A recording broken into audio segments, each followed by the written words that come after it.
तुम्हाला वाटतंय का की तुम्ही स्वतःच्या मर्जीने पारायणाला बसला आहात?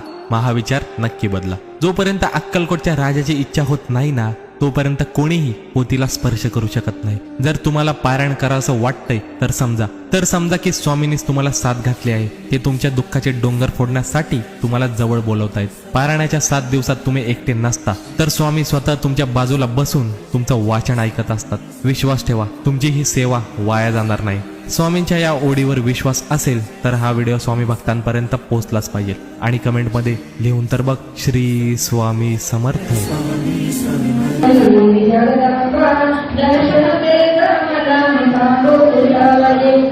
जय